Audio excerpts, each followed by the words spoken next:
মানুষেরা যখন এমন কথা বলতে থাকবে, কেন রে জমিনের এমন হয়ে গেল, জমিন যখন ভূকম্পে প্রকম্পিত হয়ে যাবে, মানুষেরা পেরেশানি হয়ে যাবে, কেন জমিনের এমন হলো, একে অপরকে প্রশ্ন করতে থাকবে। এরকম ভাবে যখন পৃথিবীর মানুষ অশান্তিতে পড়ে যাবে, অশান্তি হয়ে যাওয়ার পরে আল্লাহ পাক রব্বুল আলামিন ইসরাফিলকে দায়িত্ব দিয়েছেন, সমস্ত মানুষ পঙ্গপালের নেই মাতাল হয়ে যাবে। সেদিন আর কোনো হুঁশ থাকবে না। সিংহাই ফুৎকারের কারণে কেউ সম্পদের লোভ করবে না। জমিনের উপরে যদি সম্পদ এসে যায়, স্বর্ণ এসে যায়, তবু ওই স্বর্ণ ধরতে যাবে না। জমিনের উপরে যদি দামি দামি জিনিসও পড়ে থাকে, ওই দামি দামি জিনিসগুলিও সেদিন ধরতে যাবে না। মানুষেরা সেদিন বলবে, হায় হায় আমাদের কি হবে, কিভাবে রক্ষা পাবো, এই বলে মানুষেরা খোলা মাঠে ময়দানের দিকে দৌড়াতে থাকবে। সেদিন খোলা মাঠে ময়দানে যাওয়া আশ্রয় পাবে না।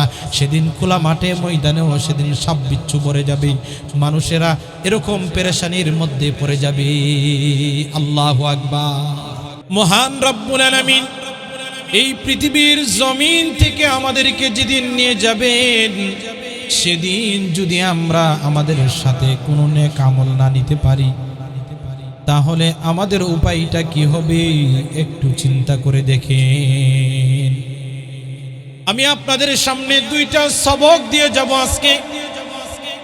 এক নম্বরে হলো, প্রত্যেক দিন পূর্ণ দিনের ভিতরে 24 ঘন্টার ভিতরে কতক্ষণ সময় মহান রব্বুল আলামিনের ইবাদত বন্দেগী করে কাটিয়েছেন, এর হিসাব আপনি যখন ঘুমের ঘরে শুইতে যাবেন, বালিশের সাথে যখন আপনি মাথা লাগাবেন, ওই সময় আপনি শুয়া শুয়া চিন্তা করবেন, সারাটা দিনের ভিতরে কতটুকু সময় আল্লাহর জন্য করেছি, আর এই দিনের ভিতরে কতটুকু সময় আমি আমার সংসারের জন্য করেছি, ব্যবসার জন্য করেছি। এটা আপনাদের সবক। দুইটা কাজ, একটা হলো দুনিয়া তো কামাই করবেন। আল্লাহ তাআলা বলেন, ফাইদা কুদিয়াতিস সালাতু ফান্তাশিরু ফিল আরদ, যখন সালাত আদায় হয়ে যাবে তখন তোমরা জমিনে ছড়িয়ে ছিটিয়ে যাও। আল্লাহর বিধান কি? মসজিদের মিনার থেকে যখন মুয়াজ্জিন ডাক দিবে, আল্লাহু আকবার বলে যখন ডাক দেই, মসজিদের মিনারায় যখন আজানের ধ্বনি এসে যায়, আপনার আমার দায়িত্ব হলো যে সমস্ত কাজের মধ্যে আমি আর আপনি ব্যস্ত আছি, ওই সমস্ত কাজকে লাথি মেরে ফেলে দিয়ে আল্লাহর বিধানের দিকে দৌড়ে আসা। ঠিক কিনা? মুসলমানের জন্য হারাম হয়ে যায় নামাজ থয়া অন্য কাজ করা। কি হারাম? বলেন কি হারাম? সাহাবায়ে কেরাম তো এরকম ছিলেন, যখন মসজিদের মিনারে আজান শুনছে, আল্লাহু আকবার, আল্লাহ সবচেয়ে বড়, তার বড় কেউ নয়, যখন শুনছে, শোনার সাথে সাথে যদি কুড়াল উঠাইছে উপরের দিকে, এই কুড়াল আর সামনের দিকে আনে নাই, পিছনেই ফেলাইয়া দিছে। তাদের দিলে আল্লাহর ভয় কেমন ছিল?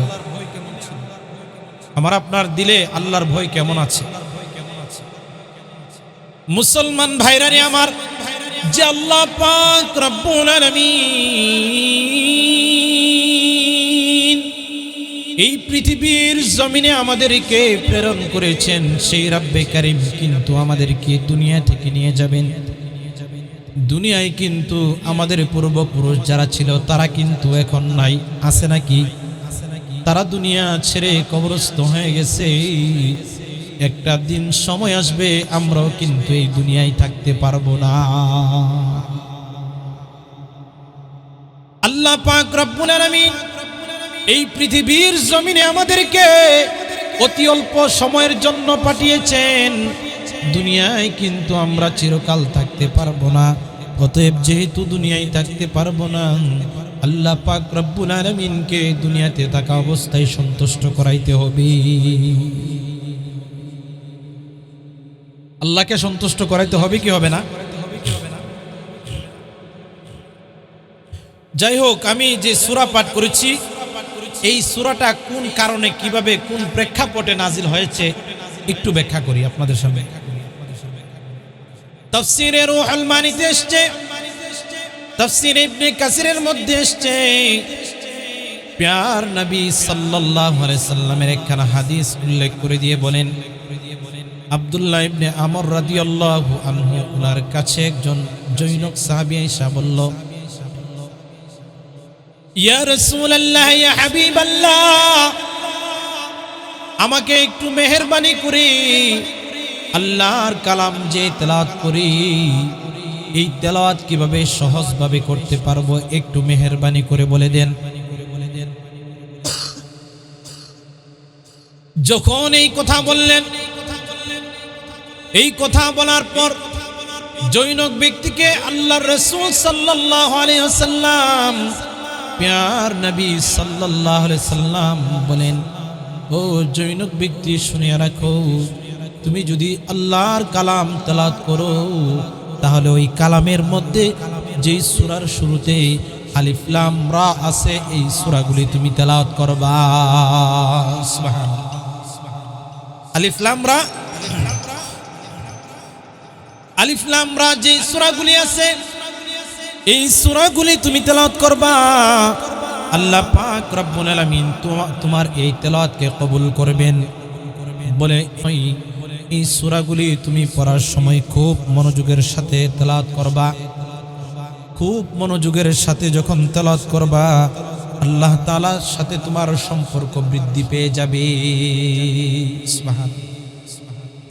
আল্লাহর সাথে সম্পর্ক বৃদ্ধি পেয়ে যাবে। আল্লাহর সাথে সম্পর্ক করতে হলে কোরআন তেলাওয়াত করতে হবে, কথা ঠিক কিনা? সাহাবী বলেন, ইয়া রাসূলুল্লাহ, ইয়া হাবিবাল্লাহ, আমি যদি এইভাবে কোরআন তেলাওয়াত করি, নবী গো, এই সূরাগুলি তো অনেক বড় বড় সূরা, আলিফ লাম রা ওয়ালা যে সূরাগুলি আছে, এই সূরাগুলি অনেক বড়, এই সূরাগুলি আমার দ্বারা তেলাওয়াত করা কঠিন হয়ে যাবে। আমার বয়স বাড়ি হয়ে গেছে, আমার জবান বাড়ি হয়ে গেছে, মেহেরবানি করে একটু আসান করে দেন, সহজ করে দেন। নিয়া নবী, নবী গো, আমাকে যদি আসান করে দেন, আর একটু ছোট ছোড়া দেন, তাহলে আমি তেলাওয়াত করে করে আল্লাহর মারফত হাসিল করতে পারবো। এই কথা বলার পর প্যার নবী সাল্লাল্লাহু আলাইহি সাল্লাম বলেন, হে জৈনক ব্যক্তি, শুনিয়ে রাখো, তুমি তাহলে হামিম ওয়ালা যেই সূরাগুলি আছে, এই সূরাগুলি তুমি তেলাওয়াত করো। এই সূরাগুলি আলিফ লাম রা ওয়ালা সূরা থেকে কিছু ছোট, এই সূরাগুলি তেলাওয়াত করো, আর তুমি এই তেলাওয়াতগুলি করে করে আল্লাহর মারিফত হাসিল করো। যেই মাত্র এই কথা বললেন, এই কথা বলার পর ওই সাহাবী বলতেছে, হামিম ওয়ালা এই সূরাগুলি তো আমার দ্বারা তেলাওয়াত করা বড় কঠিন, নবী গো, এর চাইতে আরো একটু ছোট সূরা বলে দেন। সুবহানাল্লাহ। আরো সহজ হইতেছে উম্মতের জন্য, কথা ঠিক কিনা? আল্লাহ রাসূল বলেন, ও সাহাবী, তুমি শুনিয়া রাখো, যদি হামিম ওয়ালা সূরাগুলি তোমার দ্বারা পড়তে কষ্ট হয়, যদি এই সূরাগুলি তুমি পড়তে না পারো, তাহলে শুনিয়া রাখো, আল্লাহ পাক রব্বুল আলামিনের এই কালামে এই সূরার শুরুতে দেখবা সাব্বাহা ইউসাব্বিহু, ইউসাব্বিহ শব্দ দিয়া কিছু সূরা আছে, ছোট ছোট সূরা আছে, এই সূরাগুলি তুমি তেলাওয়াত করবা। নবী গো, নবীর সামনে ওই সাহাবী উম্মির মতো বসে আছে, প্যার নবী সাল্লাল্লাহু আলাইহি সাল্লাম বললেন, এই সূরাগুলি পাঠ করবা। তৃতীয়বার যখন এই কথা বললেন, বলার পরে তখনও বলতেছে, এই সূরাগুলি আমার জন্য কঠিন হয়ে যাবে। সাহাবায়ে কেরাম কত সরল ছিলেন। এই কথা বলার পর নবীজি সাল্লাল্লাহু আলাইহি সাল্লাম বলেন, যদি তাই হয়ে থাকে, এই সূরাগুলিও যদি তোমার দ্বারা পড়া কঠিন হয়ে যায়, তাহলে তুমি সূরা জিলজাল পড়তে শুরু করে দাও। ইযা জুলজিলাতিল আরদু জিলজালাহা ওয়া আখরাজাতিল আরদু আসকালাহা ওয়া ক্বালাল ইনসানু মা লাহা يومئذ تحدث তুহাদ্দিসু আখবারাহা বিআন্না রাব্বাকা আওহা লাহা। আল্লাহু আকবার। যখন এই সূরার কথা বললেন, সাহাবী নবীর সাথে সাথে এই সূরাগুলি পড়তে লাগলেন, এই সূরার আয়াতগুলি পড়তে লাগলেন। সুবহানাল্লাহ। এই প্রেক্ষাপটে এই সূরার একটা এরকম শানে নজুল পাওয়া যায়। এইভাবে নবীজি সাল্লাল্লাহু আলাইহি সাল্লাম সাহাবায়ে কেরামদেরকে কোরআন শিখাইছে। কথা ঠিক কিনা বলে? এইভাবে আমরা কি করব? কোরআন তেলাওয়াত করব। এই সূরাটা হাদিসের মধ্যে আসছে যে যদি কেউ 4 বার পাঠ করে তাহলে 1 খতম করার সওয়াব তার আমলনামায় দেওয়া হবে। সুবহানাল্লাহ। তাহলে এই জন্য এই সূরাগুলি তেলাওয়াত করা দরকার আছে কিনা নাই? সূরার মর্ম অর্থ কি, এখানে কি বলছে, কি বলতে চাইছে সেটা দেখুন দরকার আছে কিনা। এই সূরার মর্ম হলো কিয়ামতের ভয়াবহতা সম্পর্কে আমি আপনাদেরকে একটু উদাহরণ দেব। সূরার অবলোকনে আল্লাহ পাক রব্বুল আলামিন বলেন, ইযা যুলজিলাতিল আরদু জিলজালাহা, যখন পৃথিবী প্রকম্পিত হবে, যখন পৃথিবী কেঁপে উঠবে। ইসরাফিল আলাইহিস সালাম যখন সিংহায় ফুৎকার দিবে তখন তামাম পৃথিবী প্রকম্পিত হয়ে উঠবে। সুবহানাল্লাহ বলি। এই তামাম পৃথিবী কোনো মানুষের পক্ষে কাঁপানো সম্ভব? বলেন সম্ভব? কখনো সম্ভব না। আল্লাহ পাক রব্বুল আলামিন হযরতে ইসরাফিল আলাইহিস সালামকে যখন অনুমতি দিবেন, ইসরাফিল আলাইহিস সালাম সিংহায় ফুৎকার দিবে। ফুৎকার দেওয়ার পরে আল্লাহ পাক রব্বুল আলামিনের হুকুমে আল্লাহ তাআলা ওই কথাটাকে উল্লেখ করে বলেন, ইযা যুলজিলাতিল আরদু জিলজালাহা ওয়া আখরাজাতিল আরদু আসকালাহা ওয়া ক্বালাল ইনসানু মা লাহা।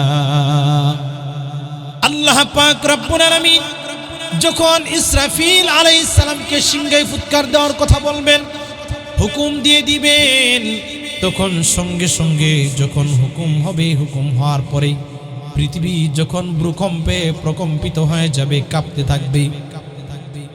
ওয়া আখরাজাতিল আরদু আসকালাহা, জমিনের ভিতরে যা আছে সব কিছু বের হইতে থাকবে। জমিনের নিচে জমিনের গুপ্তধন যা কিছু আছে, জমিনের মধ্যে লুকায়িত যা কিছু আছে সব কিছু সেদিন জমিন থেকে বের হয়ে আসবে। কথা বুঝেন আমার? জমিনের নিচে অনেক সম্পদ আছে, স্বর্ণ অলংকার, খনিজ পদ, খনি পদার্থ যে জিনিসগুলি আছে, এগুলি সাপ বিচ্ছু, কীট পতঙ্গ যেগুলি আছে সব জমিন থেকে বের হয়ে উপরে চলে আসবে। যখন উপরে চলে আসবে তখন মানুষেরা কি বলবে? আল্লাহ বলেন, ওয়াকালাল ইনসানু মা লাহা, মানুষেরা বলতে থাকবে, হায়রে এদের আবার কি হয়ে গেল, জমিনের কি হয়ে গেল, জমিন কাঁপতেছে, জমিন কম্পন হইতেছে, আর জমিনের নিচে যে সমস্ত জিনিস কীট পতঙ্গ ছিল, এই কীট পতঙ্গগুলি উপরে কেন উঠে গেল? জমিনের নিচে যে কীট পতঙ্গগুলি আছে এগুলি কেন উঠে গেল? মানুষেরা হাই হাই বলতে থাকবে, আফসোস জমিনের কি হয়ে গেল। ইয়াউমাইযি ইয়াসদুরুন নাসু আশতাতাল লিয়ুরাউ আ'মালাহুম। আল্লাহ পাক রব্বুল আলামিন মানুষদেরকে, মানুষের যখন এমন অবস্থা হবে, এমন অবস্থা দেখে যখন মানুষরাই কথা বলতে থাকবে, মানুষেরা যখন এমন কথা বলতে থাকবে, কেন রে জমিনের এমন হয়ে গেল? জমিন যখন ভূকম্পে প্রকম্পিত হয়ে যাবে, মানুষেরা পেরেশানি হয়ে যাবে, কেন জমিনের এমন হলো?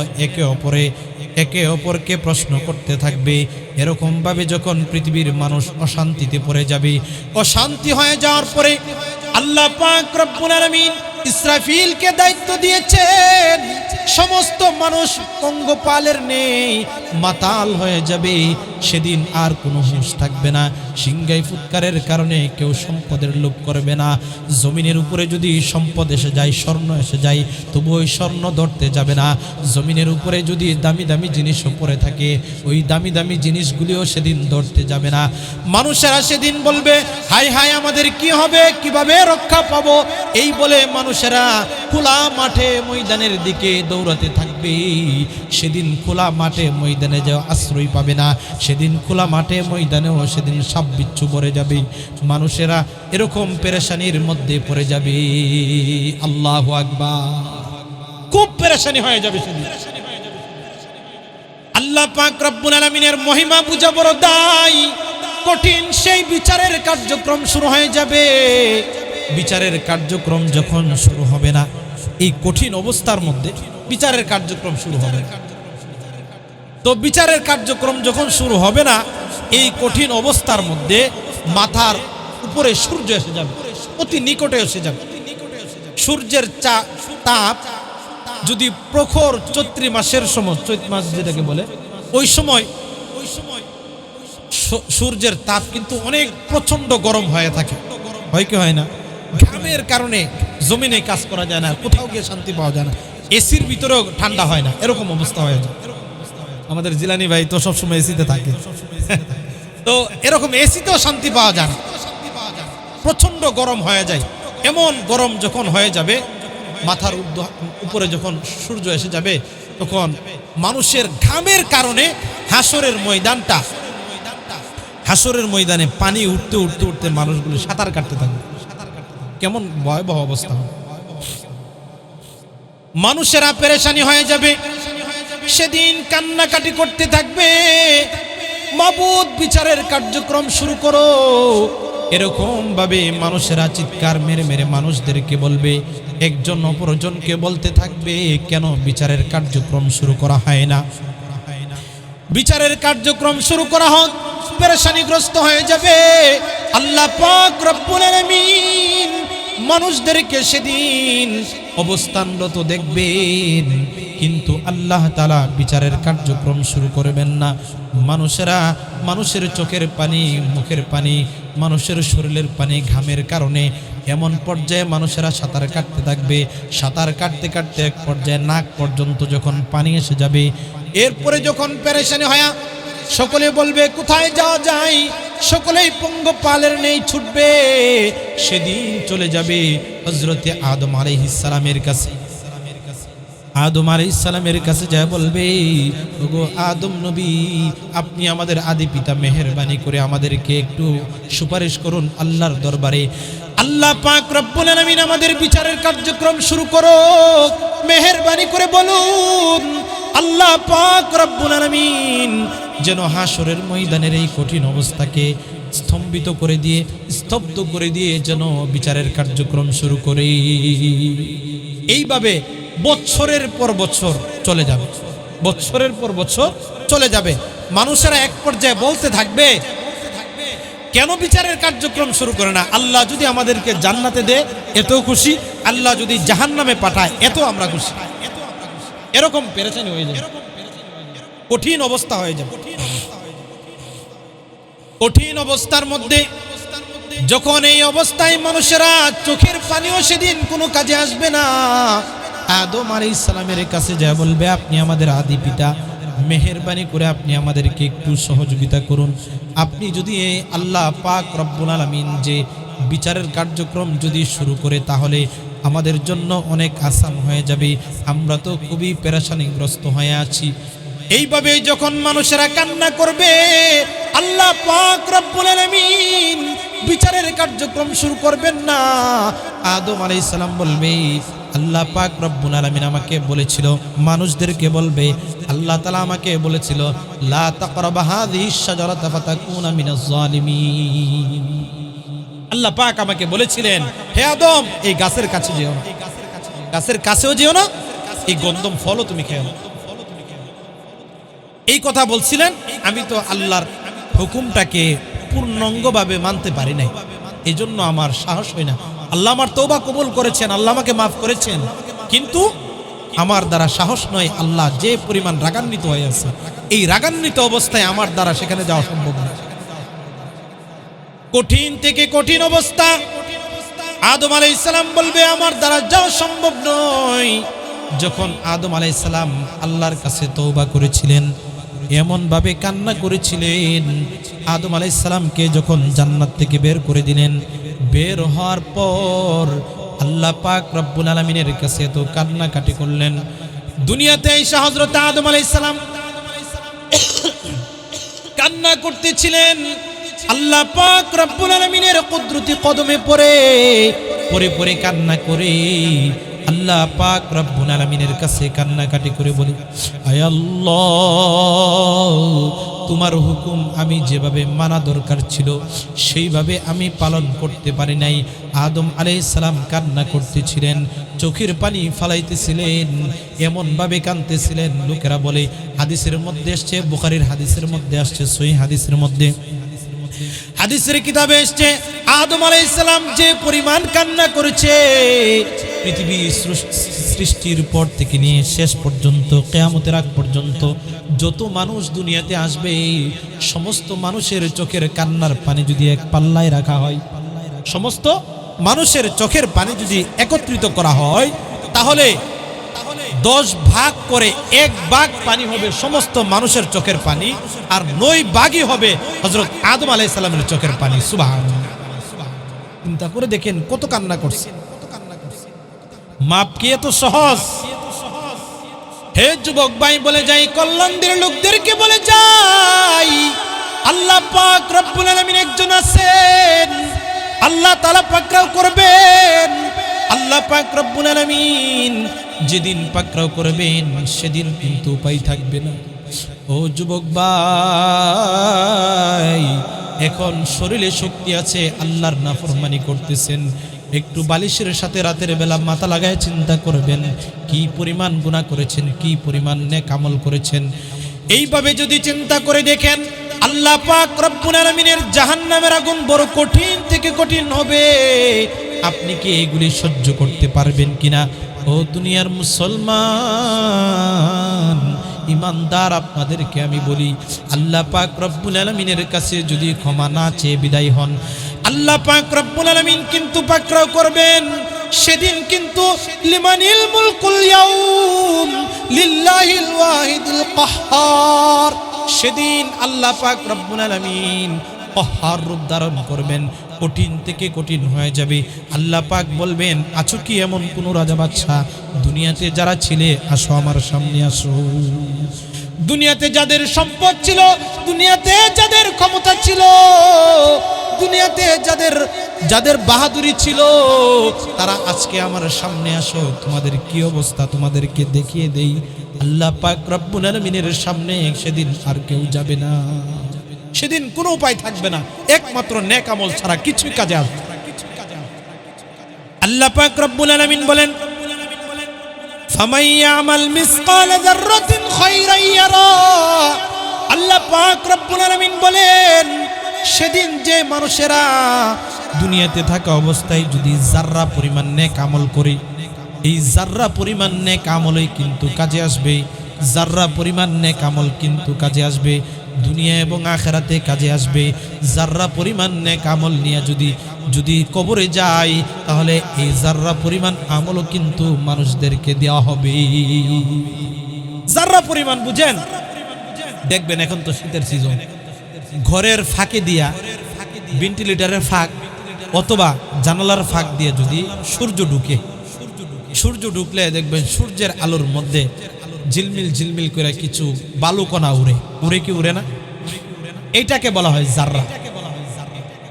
অনু পরিমাণ, এটাকে অনু বলে, অনু পরিমাণ। কোরআনের ভাষায় বলে, ফামাইয়া আমাল মিসকালা যাররাতিন খায়রান ইয়ারা ওয়া মাইয়া আমাল মিসকালা যাররাতিন শাররান ইয়ারা। এই জন্য আল্লাহ পাক রব্বুল আলামিনের কাছে কি করতে হবে? এইভাবে ক্ষমা চাইতে হবে। তো আল্লাহ পাক রব্বুল আলামিন যখন বিচারের কার্যক্রম শুরু করবেন না, যেহেতু সময় স্বল্প, অনেক বড় ইতিহাস, এই তাফসির যদি, এই সূরার তাফসির যদি মনে করেন যে 3 দিন করেই তাহলে শেষ করা যাবে। তো আমি শেষ পর্যায়ে মানে সংক্ষেপে বলছি, যখন আদম আলাইহিস সালামের কাছে যাবে, আদম আলাইহিস সালাম বিচারের কার্যক্রম শুরু করবেন না, বলবে আমি আল্লাহ পাক নিষেধ করেছিলেন, আমি যাই নাই, মানে মানতে পারি নাই, তারপরে করেছি, এই জন্য আমার পক্ষে সম্ভব না, আল্লাহর কাছে লজ্জা হয়, কিভাবে আমি সুপারিশ করব। আদম বলবে তোমরা যাও হযরতে নূহ আলাইহিস সালামের কাছে। নূহ হলো দ্বিতীয় আদমের দ্বিতীয় পিতা, নূহ আলাইহিস সালাম। কারণ প্লাবনের সময় সবাই কি হয়ে গেছিল? সবাই ধ্বংস হয়ে গেছিল। ধ্বংস হওয়ার পরে প্লাবনে পানির নিচে চলে গেছিল। এরপরে নূহ আলাইহিস সালামের উপরে যারা ছিল, স্ত্রী যারা ছিল, পরবর্তীতে আল্লাহ পাক পৃথিবী সৃষ্টি করছে, পৃথিবীর মানে জীবজন্তু সৃষ্টি করছে এদের মাধ্যমে। আদম থেকে নিয়ে যত কীটপতঙ্গ ছিল সবগুলি নূহ আলাইহিস সালামের জাহাজে ছিল। এরপর থেকে মানুষের আবার আবির্ভাব হয়েছে। এক পর্যায়ে নূহ আলাইহিস সালাম ও সাহস করবে না, কারণ আমি দোয়া করেছিলাম আল্লাহর কাছে, রব্বি লা তাযার আলাল আরদি মিনাল কাফিরিনা দাইয়ারা, হে আল্লাহ আমার সম্প্রদায় আমার হুকুম মানে না, তুমি তাদেরকে ধ্বংস করে দাও। আল্লাহ পাক রব্বুল আলামিন তাদেরকে প্লাবন দিয়ে ধ্বংস করে দিয়েছিলেন। এজন্য কি করবে? তাদেরকে আল্লাহ পাক রব্বুল আলামিন হযরত নূহ আলাইহিস সালাম অস্বীকার করবে, আমার দ্বারা সম্ভব না, যাওয়া, তোমরা যাও হযরতে মুসা আলাইহিস সালামের কাছে। মুসা আলাইহিস সালাম বলবে আমার দ্বারাও সম্ভব না, কারণ আমি আমার গোষ্ঠীর এক লোককে শাসন করতে যাইয়া একটা ঘুষি দিয়েছিলাম, সে মরে গেছিল, এখন আমি কেমনে আল্লাহর দরবারে যাব? সেও বলবে না। তারপরে বলবে তাহলে কোথায় যাব আমরা? বলবে যে তোমরা ঈসা আলাইহিস সালামের কাছে যাও। ঈসা আলাইহিস সালাম বলবে যে আমাকে, আমার আম্মাকে, আমার উম্মতেরা আল্লাহর পুত্র বানাইছে, এই জন্য আমার দ্বারা যাওয়া সম্ভব না। তোমরা একটা কাজ করতে পারো, আখিরি নবীর কাছে যেতে পারো। সুবহানাল্লাহ। আখিরি নবীর কাছে যদি যাও তাহলে তিনি তোমাদেরকে শাফাআত করবেন। নবীজির কাছে যাবেন, প্যার নবী সাল্লাল্লাহু আলাইহি সাল্লামের কাছে যাবে। লোকেরা যখন দলে দলে নবীজির কাছে যাবে, নবীজির কাছে যাওয়ার পরে প্যার নবী সাল্লাল্লাহু আলাইহি সাল্লাম সেখানে যখন নবীজি সাল্লাল্লাহু আলাইহি সাল্লামের কাছে লোকেরা যাওয়ার পরে নবীজি তাদেরকে নিয়ে যাবেন। যাওয়ার আগেই নবীজি সাল্লাল্লাহু আলাইহি সাল্লাম আল্লাহর কাছে দোয়া করবে, সিজদায় পড়ে দোয়ায় পড়ে থাকবে। আল্লাহ পাক রব্বুল আলামিনের কাছে দোয়া করবে, আল্লাহ বিচারের কার্যক্রম শুরু করা হোক। এক পর্যায়ে দেখা যাবে প্যার নবী সাল্লাল্লাহু আলাইহি সাল্লাম মাথা উঠাবেন। আল্লাহ পাক রব্বুল আলামিন বলেন ওয়ালা সাউফা ইউতিকা রাব্বুকা ফাতারদা। আল্লাহ পাক রব্বুল আলামিন নবীজিকে দিতেই থাকবেন। নবী গো আপনি মাথা উঠান, আপনি যতক্ষণ পর্যন্ত চাইবেন, যতক্ষণ পর্যন্ত চাইতে থাকবেন, আপনার উম্মতের গুনাহ মাফ করাইতেই থাকবেন, যতক্ষণ পর্যন্ত আপনি চাইতেই থাকবেন, আমি আল্লাহ পাক রব্বুল আলামিন আপনার উম্মতদেরকে মাফ করতেই থাকবো। তাহলে নবীর শাফাআত দরকার আছে কিনা নাই? নবীর প্রকৃত উম্মত হতে হবে। আল্লাহ পাক রব্বুল আলামিন সেদিন যখন বিচারের কার্যক্রম শুরু করবেন, মাকামে মাহমুদ নামক এক স্বয়ংক্রিয় যানবাহন, সেখানে মতির মিম্বার তৈরি করা হবে। মতির মিম্বরের মধ্যে প্রত্যেক নবীরা মিম্বরের মধ্যে বসবে। একের পর এক যখন সমস্ত নবীরা বসে যাবে, সবাই বসার পরে একটা মিম্বর খালি থাকবে। মিম্বর যখন খালি, তখন বলবে এই মিম্বরে কে? যে আখিরি পয়গম্বর মুহাম্মদুর রাসূলুল্লাহ সাল্লাল্লাহু আলাইহি সাল্লাম। নবীজি সাল্লাল্লাহু আলাইহি সাল্লাম বসতেছেন না কেন, এই কথা বলবেন। সাল্লাল্লাহু আলাইহি সাল্লাম বসেন না কেন, এই কথা যখন বলছে, নবীজিকে বলা হলে নবীজি বলবে যে আয় আল্লাহ, এটা তো এমন এক যানবাহন, এই মতির মিম্বরে যদি আমি বসি আর মিম্বর যদি আমাকে জান্নাতে নিয়ে যায় আর আমি আগে জান্নাতে চলে যাই, আমার উম্মতের কি অবস্থা হবে? সুবহানাল্লাহ। দেখেন, ওই অবস্থায়ও সমস্ত নবীরা বলবে ইয়া নফসি ইয়া নফসি, আর আমাদের নবী বলবে ইয়া উম্মতি ইয়া উম্মতি। সুবহানাল্লাহ। নবীজি সাল্লাল্লাহু আলাইহি সাল্লাম চোখ দিয়ে পানি পড়বে। আল্লাহ পাক রব্বুল আলামিনের কুদরতি কদমে সিজদায় পড়ে পড়ে কান্না করবে আর বলবে ইয়া হাবলি উম্মতি ইয়া হাবলি উম্মতি। আমার উম্মতের কি অবস্থা হবে? আল্লাহ পাক রব্বুল আলামিন আমার উম্মতদেরকে যতক্ষণ পর্যন্ত মাফ না করবে আমি ততক্ষণ পর্যন্ত মাথা উঠাবো না। এইভাবে আল্লাহ পাক রব্বুল আলামিন বলবেন, নবী আমার আপনার মাথা উঠান, আপনি কি চান আমার কাছে চাইবেন, আমি আল্লাহ আপনাকে দান করে দিব। আল্লাহ পাক রব্বুল আলামিন এত রাগান্বিত থাকবেন, রাগ ভেঙে যাবে। যখন রাগ ভাঙবে, ভাঙার পরে হযরত বিচারের কার্যক্রম শুরু হবে, তখন আল্লাহ রাসূল সাল্লাল্লাহু আলাইহি ওয়াসাল্লাম আবু বকরের হাতে ধরবেন। আবু বকরের হাতে ধইরা আল্লাহর সামনে নিতে যাবেন। যখন ধরে টান দিবে, বলবে ইয়া রাসূলুল্লাহ আপনি আমাকে কই নিয়ে যান? তখন নবীজি বলবেন, আপনাকে নিয়ে আল্লাহর সামনে আপনার আমলনামা পেশ করব। সুবহানাল্লাহ। আমাদের উম্মতের কোন নবী সাহস করবে না, কোন উম্মত সাহস করবে না, একমাত্র আমাদের নবীজি সাল্লাল্লাহু আলাইহি সাল্লাম হযরতে আবু বকরের আমলনামা নিয়ে কি করবেন? সামনের দিকে অগ্রসর হবে। সুবহানাল্লাহ। হযরতে সিদ্দিক আকবরকে যখন টান দিবেন, সিদ্দিক আকবরের চোখ দিয়ে পানি পড়তেছে। ইয়া রাসূলুল্লাহ, ইয়া হাবিবাল্লাহ, আমি বৃদ্ধ বয়সে আমার চুল দাড়ি যখন পেকে গেছে, আমি ইসলাম ধর্ম গ্রহণ করেছি। নবী গো, আমার অধিকাংশ সময়টা কেটেছে আমার অমুসলিম অবস্থায়। এই অবস্থায় যদি আপনি আমাকে আল্লাহর আদালতে নিয়ে যান, আল্লাহর আদালতে যায় আমি আল্লাহ পাক রব্বুল আলামিনের কাছে গিয়ে আমলনামা পেশ করবেন। যখন এই কথা বলবে, নবীজি বলবেন আবু বকর আপনি আসুন। নবীজি সাল্লাল্লাহু আলাইহি সাল্লাম আবু বকরের হাতে ধরে ধরে নিয়ে যাবেন। আবু বকরের চোখ দিয়ে পানি গড়গড় করে পড়তেছে। নত জানু হয়ে আল্লাহ পাক রব্বুল আলামিনের কাছে যাবেন। আল্লাহ পাক রব্বুল আলামিনের সামনে যাওয়ার পরে আবু বকর রাদিয়াল্লাহু আনহুর আমলনামা যখন পেশ করবে, আল্লাহ পাক রব্বুল আলামিন হযরতে আবু বকর রাদিয়াল্লাহু আনহুকে ডাক দিবেন, হে আমার বন্ধু মুহাম্মদ আবু বকর, মুহাম্মদের সাথী গারে সৌরের সাথী আবু বকর। সুবহানাল্লাহ। আমার বন্ধুর গারে সৌরের সাথী আবু বকর, আপনি কেমন আছেন? সুবহানাল্লাহ। আল্লাহ কি বলবেন?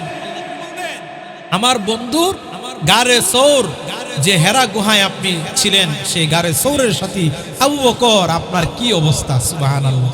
আল্লাহ তাআলা উল্টা তাকে জিজ্ঞেস করলেন। ভাগ্য কত ভালো। হযরতে আবু বকর রাদিয়াল্লাহু আনহু আল্লাহ পাক রব্বুল আলামিনের সামনে যখন চোখ দিয়ে পানি ছেড়ে ছেড়ে বলবে, আল্লাহ, দুনিয়ায় থাকা অবস্থায় তোমাকে সন্তুষ্ট করাইতে পারছি কিনা জানি না, আয় আল্লাহ মেহেরবানি করে ময়দানে মাহশারে আমার বিচারটাকে আসান করে দিন। সুবহানাল্লাহ। আল্লাহ পাক রব্বুল আলামিন হযরতে আবু বকর রাদিয়াল্লাহু আনহুর আমলনামায় যখন দেখবেন, দেখে আল্লাহ পাকের রব্বুল আলামিনের যে পরিমাণ রাগান্বিত ছিলেন, এই রাগ থেকে অর্ধেক রাগ আল্লাহ পাক রব্বুল আলামিন কমিয়ে ফেলবে। সুবহানাল্লাহ। কঠিন থেকে কঠিন রাগ ছিলেন, সেই কঠিন রাগ অর্ধেক হয়ে যাবে। হযরতে আবু বকর রাদিয়াল্লাহু আনহু আল্লাহর সামনে সিজদায় পড়ে যাবেন।